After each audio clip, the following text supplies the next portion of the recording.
man who knows about the cold weather at least, because he helps heat up, makes equipment that heats up. Joe Kaeser is the chairman of the supervisory board of Siemens Energy, joins me now. Good to see you, sir. Richard, how are you? Good to see you. You're used to the cold weather, aren't you?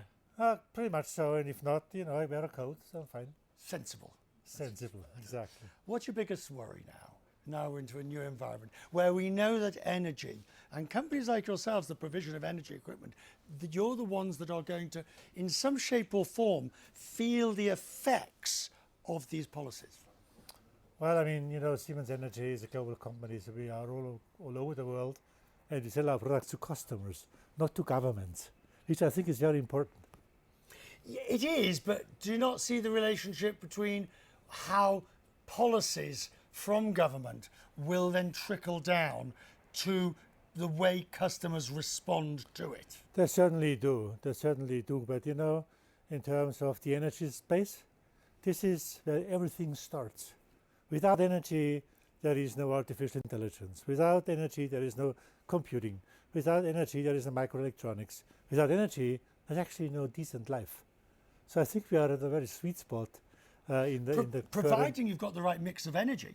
And that's the big debate. I mean, this idea of drill, baby, drill, and the whole debate over what is the pulling out of Paris, all of these sort of things. But do you believe that we are too obsessed, perhaps, with the one country?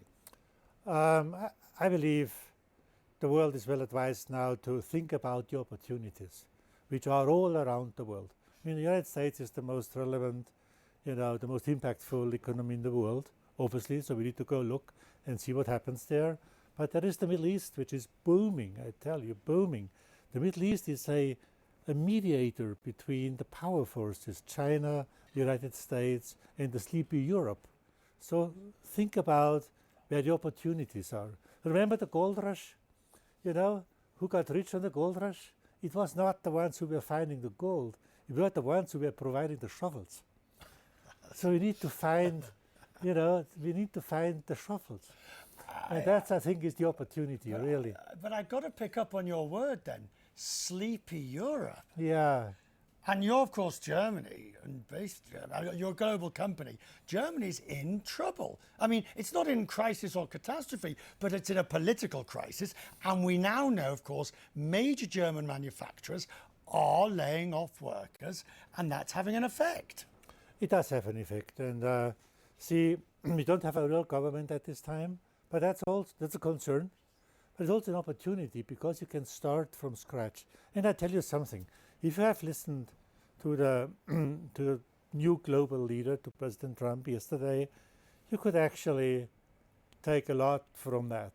But one of the things you better take is you better get your act together now, because otherwise people are not waiting for you. And that's the message to Germany. Get your act together, because people look at Germany, but they're not waiting for Germany. And the same is true for... That was the message of Zelensky today, by the way. That was exactly the message of President Zelensky. The master of the obvious. In a sense, get your act together because nobody's waiting. But that's the message of the Draghi report into competitiveness. Draghi report today is a piece of paper. And I've been listening to Madame President today referring to the Draghi paper like 10 times in a row. The point is, the paper will always remain a paper unless it's being executed. Right? So execution is the play of the European Union, and this is what makes the difference. Sir, execute. Sir, you're preaching to the converted on this program. No kidding. We say I have been banging on about the Draghi report and how everybody's using it as a panacea. The Draghi report. Get on with it. Get on with it. Execute. Lead by example, and then people will follow. But if people don't know where to go, nobody's moving. Choose your colour. Well, I've been a CFO and then a CEO, so I'd like writing in black ink.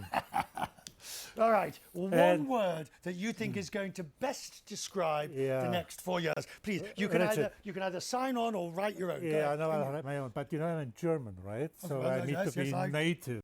I need to be... You're going to write in German? I need to be a patriot, right? Oh, dear.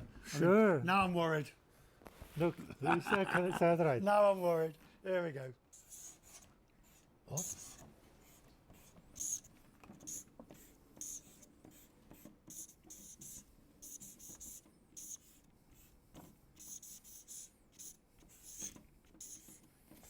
So it's in German. Well, It says Zeitenwende. Zeitenwende. And Zeitenwende, it says times are changing. Thank you, sir. I'm Thank very you. grateful to you. Thank you very much. Thank you very much. Thank you very much indeed. Oops, there we go. The pronunciation Zeitenwende. Zeitenwende. Zeitenwende. Times they are. Times are changing. Thank you, sir. I'm very grateful.